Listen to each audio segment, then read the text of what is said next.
Number 3.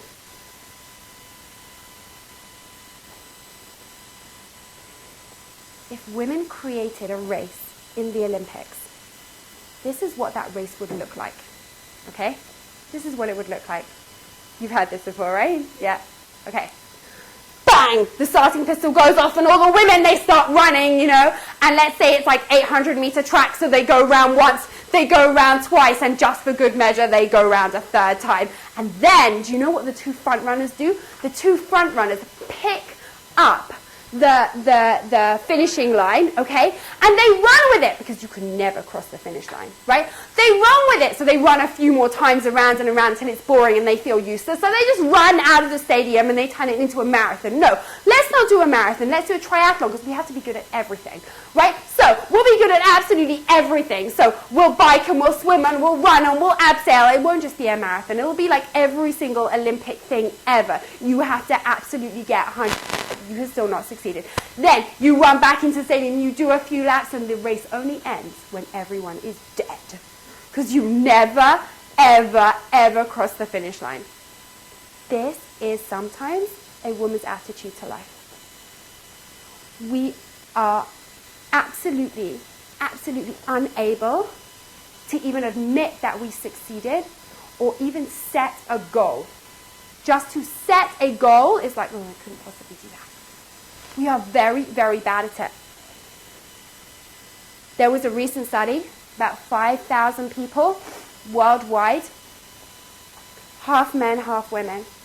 And they looked through how good are we at goal setting. It was done by a consultancy firm that specializes in leadership. They're called Leadership IQ. It took 5,000 people and they analyzed their goal setting, right? One thing that they found was that women are so much more emotionally attached to their goals, right? If you set a goal, you are very, very emotionally attached to it. Now that's a good thing. Why? It pushes you more, but it's also a bad thing because why? And so therefore we are less likely to set goals because we are very, very frightened of that, right? We're very, very frightened of failure. Because failure doesn't just mean I failed at that task. We attribute it to us. Instead of I failed at that, it's I am a failure. Right? And I will fail at everything. I will fail at everything. There's no way that I can set goals. There's no way that I can actually define what I am ambitious about. Why? Because it's just too scary. It's just too scary for us to do it. But when we do it, if we take the risk and we actually do it, then that's incredibly powerful.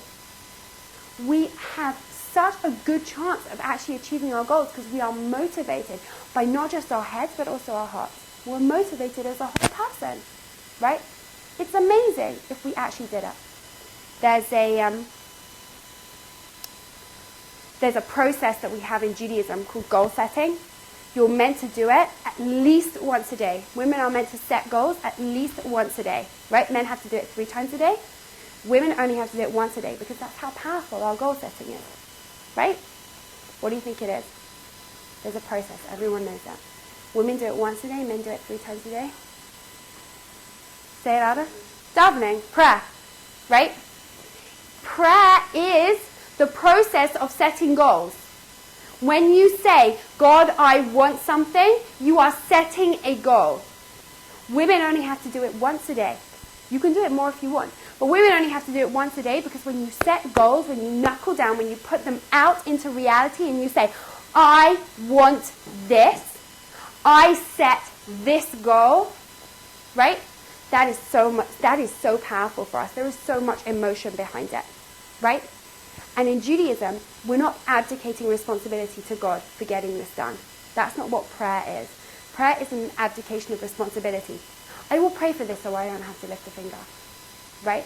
Prayer is really meant to be a process of what's called cognitive dissonance, right? It's a psychological process that if I say I want something and I speak it out and I make it real, how much more likely am I going to act in accordance with that?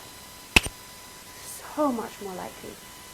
Because no one likes cognitive dissonance when their actions don't accord with their thoughts. Right? The problem is that women don't like setting their thoughts out there. So their actions always accord with their thoughts. But as soon as you speak it out, you put your actions here. You put your thoughts here. You specify it and make it real. Suddenly, you have a very good chance of bringing your actions up to par. Right? Do you see it? Okay? This is a process of davening.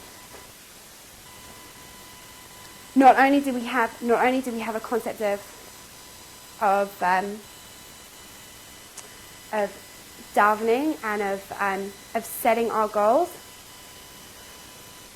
we as women sometimes don't even see that we're meant to enjoy our success, enjoy being ambitious. We kind of think that it's something which is holding us back. We're meant to get pleasure out of this process. It's meant to be, ambition is meant to be a pleasurable thing. This world was created for our pleasure. That's the Ramchal. There's a major Kabbalist that this world is created for our pleasure. Ambition can be an incredibly, incredibly pleasurable thing. Achieving your goal can be incredibly pleasurable. What we think is, I can't possibly set a goal because it's going to be incredibly painful if I fail. What we underestimate is how pleasurable it is when we succeed. Right? That's the other side of the penny, which we don't even see, so we deny ourselves that pleasure. It's absolutely illegal in Judaism to deny yourself that pleasure. Okay, so that was number 3. Here's the last one.